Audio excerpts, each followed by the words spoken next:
कि चुनावी राजनीति में लगभग 18% आबादी वाले मुस्लिम समुदाय के वोट को सत्ता की चाबी माना जाता है।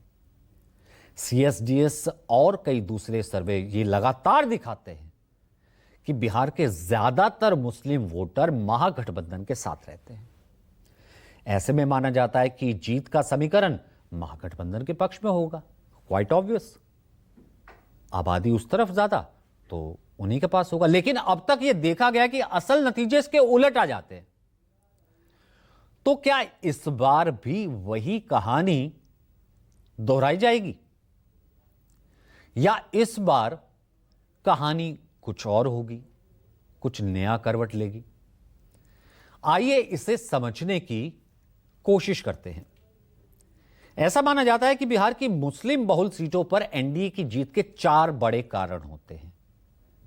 है मुस्लिम बहुल, टोटल 86 जीत रहा है एनडीए, 4 बड़े कारण अब बताते हैं आपको। पहला, समानांतर ध्रुवीकरण, यानी महागठबंधन के पक्ष में मुस्लिम मतों के एक तरफा ध्रुवीकरण की आशंका होते ही हिंदू वोट एनडीए के पक्ष में गोलबंद होने लगता है। दूसरा कारण, मुस्लिम वोटों का बिखराव। मुस्लिम वोटों के बिखराव के पीछे जो सबसे मेन रीजन रहता है वो ये कि एक ही सीट पर बहुत सारे मुस्लिम कैंडिडेट्स खड़े हो जाते हैं, बढ़ जाता है। एनडीए का समीकरण विशेष रूप से तब और मजबूत हो जाता है जब बीजेपी और नीतीश कुमार की जेडीयू गठबंधन में आ जाते हैं। इस स्थिति में यह गठजोड़ लगभग अजय हो जाता है। और चौथा कारण है, मुस्लिम बहुल सीटों पर असदुद्दीन ओवैसी आ जाते हैं।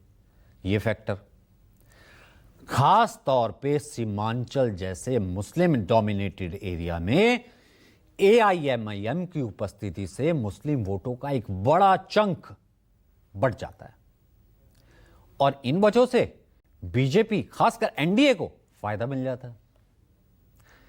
सीमांचल के इलाकों में एक और मुद्दा रहा है, समस्या रही है घुसपैठियों की।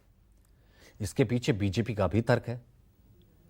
पिछले कुछ दशकों में सीमांचल इलाके में बांग्लादेश से आए घुसपैठियों ने स्थानीय डेमोग्राफी को बदला है और यही कारण है, इसके पीछे रीजन यही है कि इस बार के चुनाव प्रचार में बीजेपी खास करके घुसपैठियों को निशाना बना रही है। तो नीतीश और बीजेपी का कॉम्बिनेशन कैसे मुस्लिम बहुल सीटों पर एनडीए की जीत के लिए अजय हो जाता है, इसे समझने के लिए आपको और पीछे ले चलते हैं। 2020 दिखाया, 2015 चलते हैं। 2015 में नीतीश ने बीजेपी का साथ छोड़ दिया था, महागठबंधन के साथ चुनाव लड़ा था। तब इन 86 सीटों में से अधिकांश सीटों पर जीत मिली थी महागठबंधन को। बीजेपी को बड़ी हार मिली थी। 20 से 68% सीटों वाली मुस्लिम बहुल 51 सीटों में से महागठबंधन ने 34 सीटें जीती थी। जेडीयू साथ थी आरजेडी के, और करीब 18% जो मुस्लिम आबादी है, 18% मुस्लिम आबादी की जो सीटें बचती हैं उसमें भी सीट जो है जो दर्ज की गई थी वो महागठबंधन के 35 सीटों में से 24 सीटें महागठबंधन को मिली थी। यानी कि एक बड़ा एज महागठबंधन के पास गया था। यानी महागठबंधन के खाते में से 86 में से 58 चली गई, जबकि इन 86 सीटों में से बीजेपी को मिली थी सिर्फ 22। डिफरेंस साफ नजर आ रहा है। अब आप समझ गए होंगे कि कैसे नीतीश कुमार और बीजेपी की जोड़ी मुस्लिम बहुल सीटों पर अजय हो जाती है और इस बार फिर से दोनों एक साथ हैं, यानी जीत की संभावना ज्यादा हो जाती है। लेकिन पिछले चुनावों से अलग बिहार की राजनीति में इस बार नए दावेदार हैं। तभी हमने कहा ना, इस बार ट्विस्ट है। अब बिहार की राजनीति में सक्रिय असदुद्दीन ओवैसी की एआईएमआईएम और जनसुराज पार्टी भी मुस्लिम सीटों पर फोकस कर रही है। जनसुराज और एआईएमआईएम ने मुस्लिम प्रभावित लगभग सभी सीटों पर मुस्लिम उम्मीदवार उतारने की रणनीति बनाई है। दोनों पार्टियों ने, एआईएमआईएम ने 23 मुस्लिम उम्मीदवारों को टिकट दिया है।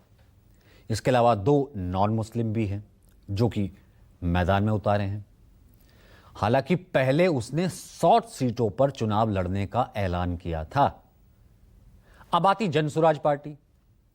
जनसुराज पार्टी ने 34 मुस्लिम चेहरे दिए हैं, मुस्लिम उम्मीदवारों को टिकट दिया है। वो बिहार की 243 में से 238 पर चुनाव लड़ रही है। सवाल है कि क्या इस बार इन दोनों की रणनीति से कहानी बदल जाएगी?